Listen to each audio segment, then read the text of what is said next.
nossa, por exemplo, eu como auxiliar administrativo, secretário-geral de secretária mesmo. Disfunção. O que é disfunção? É quando o meu cargo tem uma descrição e eu, na verdade, estou fazendo as funções de um outro cargo. Na área administrativa, isso é muito comum e é muito difícil, às vezes, de fazer a separação. Auxiliar em administração e assistente em administração.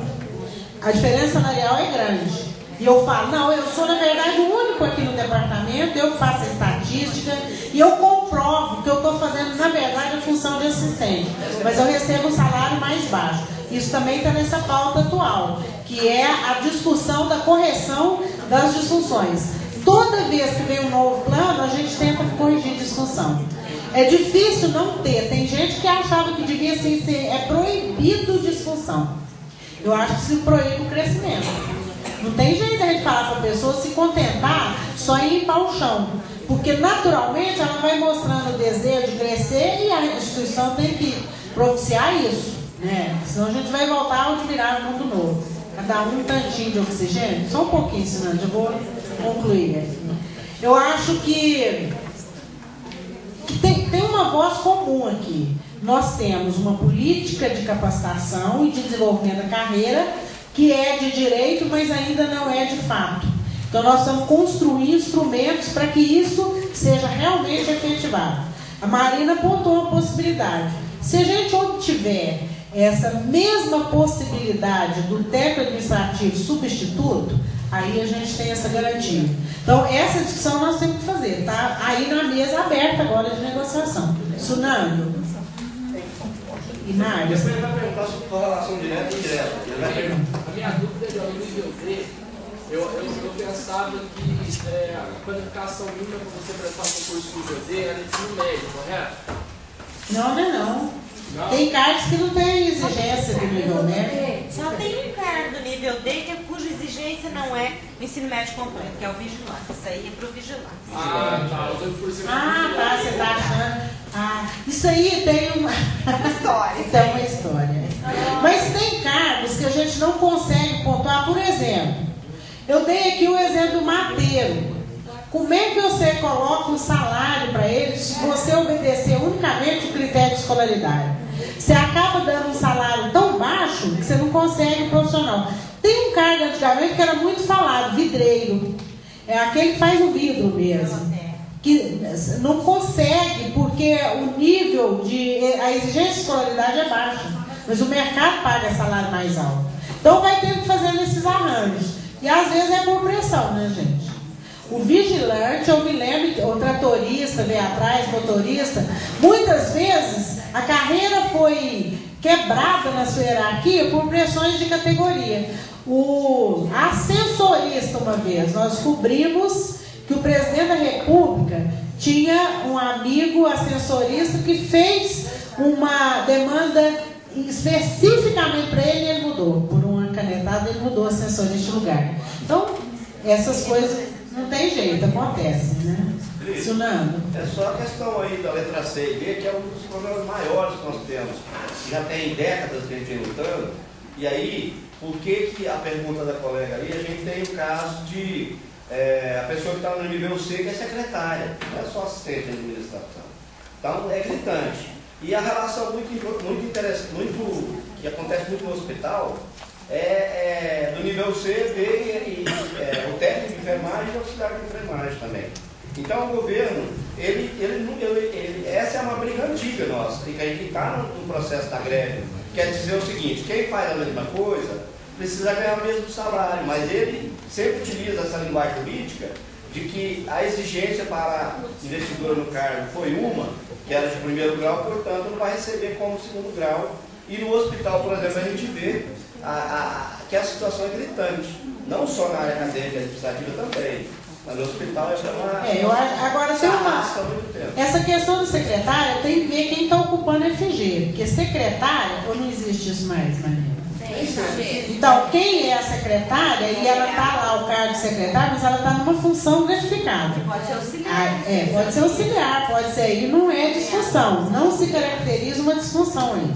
Então, a secretária que está respondendo pela unidade de ensino, independentemente do cargo, cargo, ela está nomeada para fazer aquilo. Na área de enfermagem, técnico de enfermagem, antigamente a gente tinha atendente de enfermagem, auxiliar de enfermagem e técnico de enfermagem. Nós pusemos no primeiro plano o técnico de enfermagem acima do auxiliar, por critério de ingresso. A Bahia, Paraíba, vocês lembram disso? Gritou até que lá a exigência era de segundo grau para o técnico de enfermagem. Eles se sentiram prejudicados. Aí no plano seguinte eles vieram juntos. Aí deu uma maior revolta nos técnicos. Ah, eu estudei e agora o auxiliar que não tem curso veio ficar junto de mim. Agora essa polêmica parece estar superada, né? Porque há a extinção do atendente e do auxiliar. Então nós temos agora dois cargos, técnico de enfermagem e enfermeiro. Então acho que aí agora... Pois é, mas esse cargo não vai ser questionado, porque a regulamentação profissional...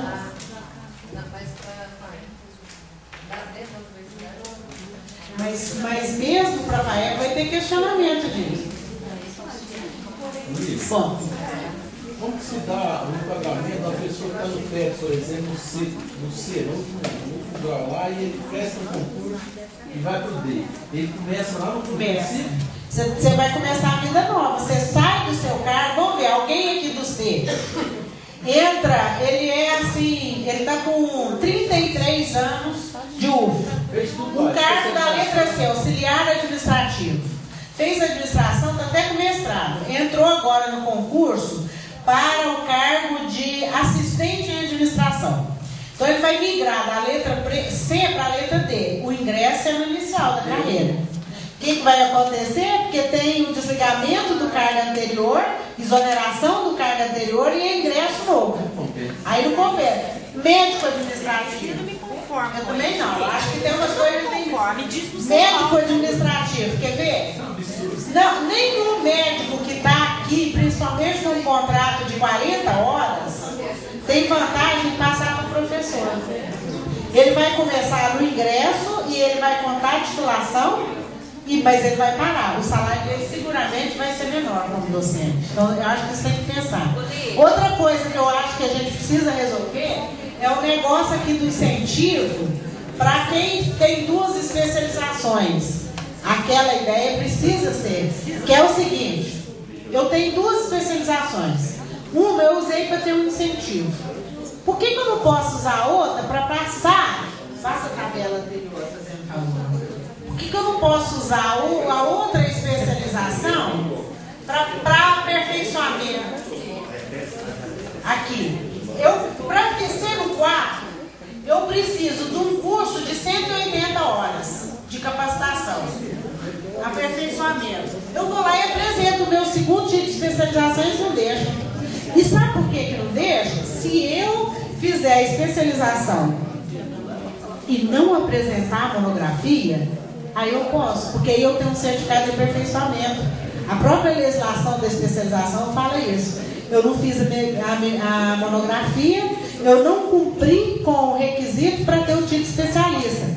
Mas eu fiz os créditos. Pelos créditos eu ganho o título de aperfeiçoamento. Aí eu venho e pulo. Mas se eu for mais eficiente e fizer a monografia, eu não posso.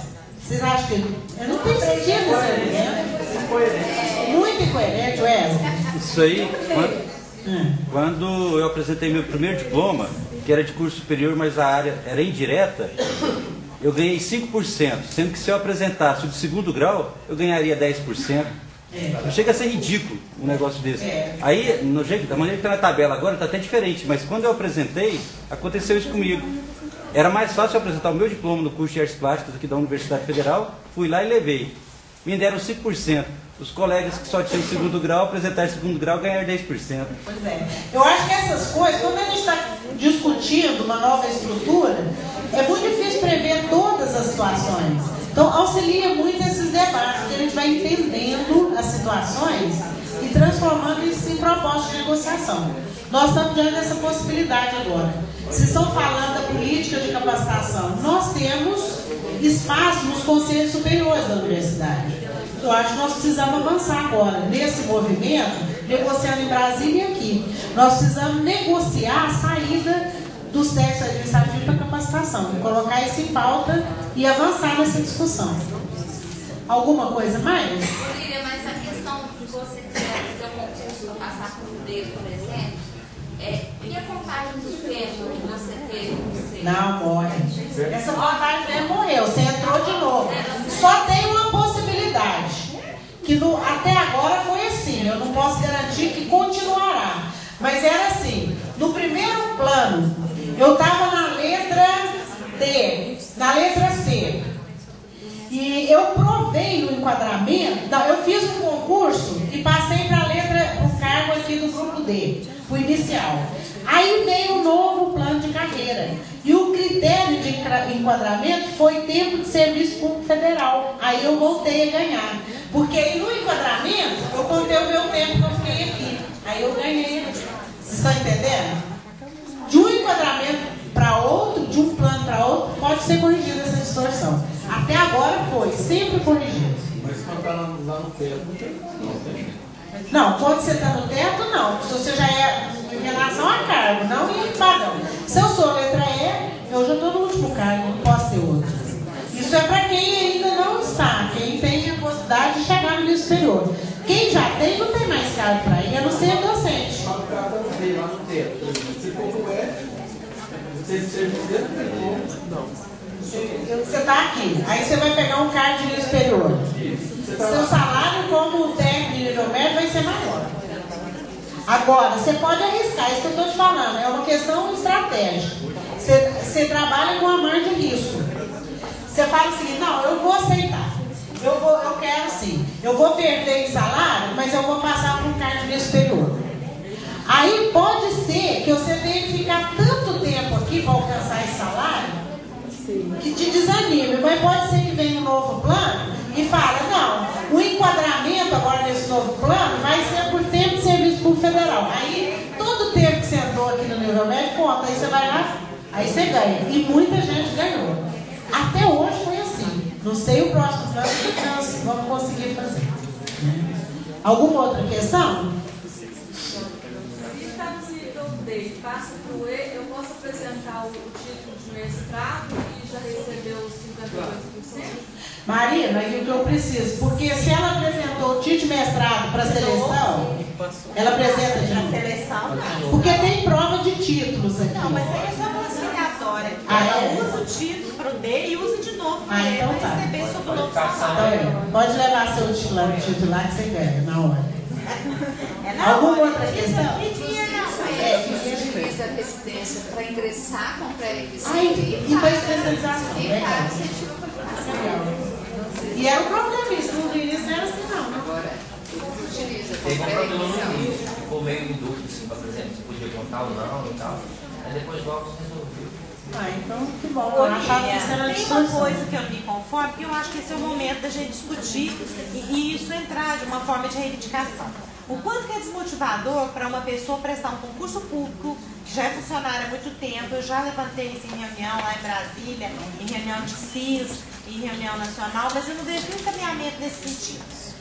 A pessoa presta um concurso, não tem de enfermagem, vai lá, presta um concurso para enfermeiro, se ele já tiver muitos anos, ele voltar. Isso não tem lógica. Tinha que ter uma forma de entrar, bom, entra no nível primeiro, e depois ter um enquadramento pelo tempo. Porque como que alguém que está aqui há muitos anos, vai lá, concorre à igualdade de condições, ganha, vence pelo próprio mérito, entra no novo cargo e tem seu salário diminuído. Isso é muito desmotivador. O Luiz, nosso colega lá, quando ele passou para administrador, que era assistente de 18 anos, ele perdeu R$600 de salário e levou mais de 2 anos para voltar. Eu não consigo conformar com isso. E não tem uma briga para isso mudar. Quem é auxiliar O Lúcio administrativo já está no ali, fim passou do por isso tempo. também. Compensa passar para administrador. Essa tem sido a lógica, né? Fui enquadrar nós. Vocês sabem, teve uma proposta em Brasília que a gente perdeu, viu, Maria? Nós perdemos muito na interseção das tabelas. Por isso que acontece isso. Se houvesse uma variação maior, e nisso o nível superior também foi prejudicado, porque foi um achatamento grande, aproximou muito do nível. Se tivesse uma distância maior. Se houver um STEP agora de 5%, talvez a gente consiga corrigir